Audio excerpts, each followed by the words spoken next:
Hi. Um, Today, first of all, I'm gonna have something hot to drink.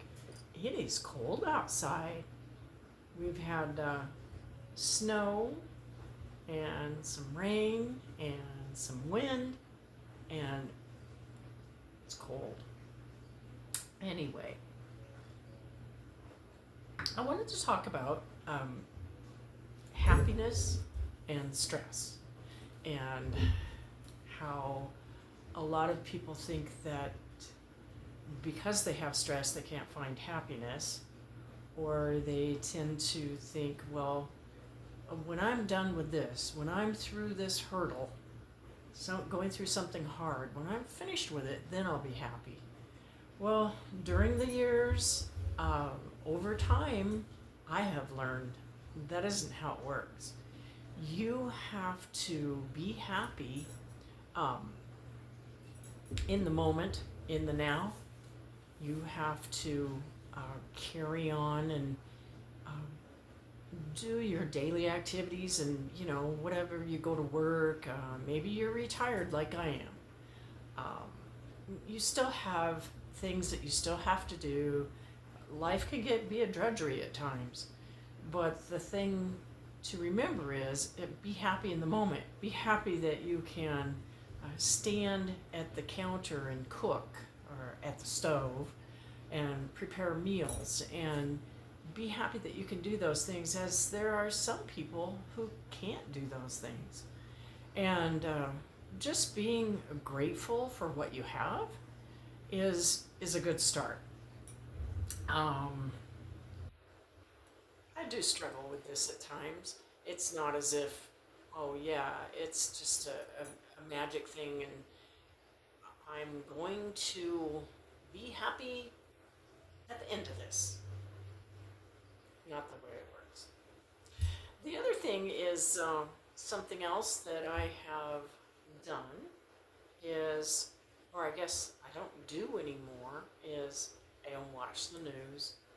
I don't watch anything that's going to stress me out, or uh, there's enough stress in this world, there's enough tension, enough people who are combating just daily stresses, daily life. And to add on to it a whole world that's in chaos doesn't make my day any better. So I choose not to watch the news. The other thing I do is I keep a budget. I don't want any surprises anymore. When I was younger, uh, it was as if I didn't keep a daily uh, tab on my spending, and now I do that, and it makes a big difference. You don't have any surprises at the end of the month, and some of you probably live from check to check. Some of you maybe don't. Some of us are lucky to have a savings account. Some don't. But just keeping that budget, when you shop, let's say buying groceries, sometimes the sales are good, but you've got to compare. You've got to, um, now that we have the internet, we can look things up online.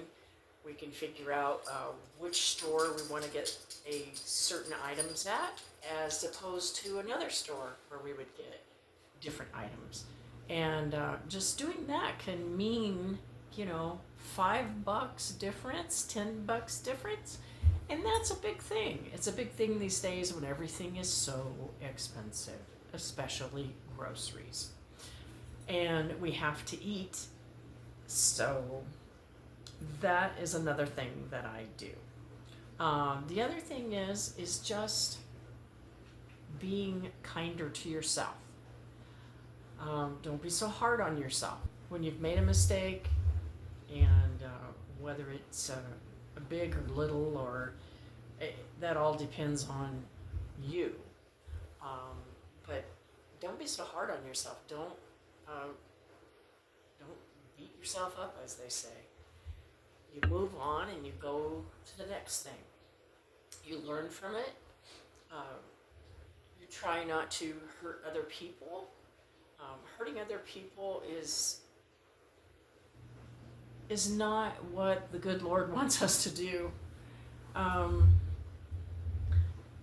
Being kind to others, being respectful, and just thinking of others' feelings, whether you know them or not, whether it's someone at a business, whether it's someone, maybe it's one of your neighbors, and you don't know them, and they are, let's say, oblivious to you and your feelings. Maybe they're noisy, maybe whatever.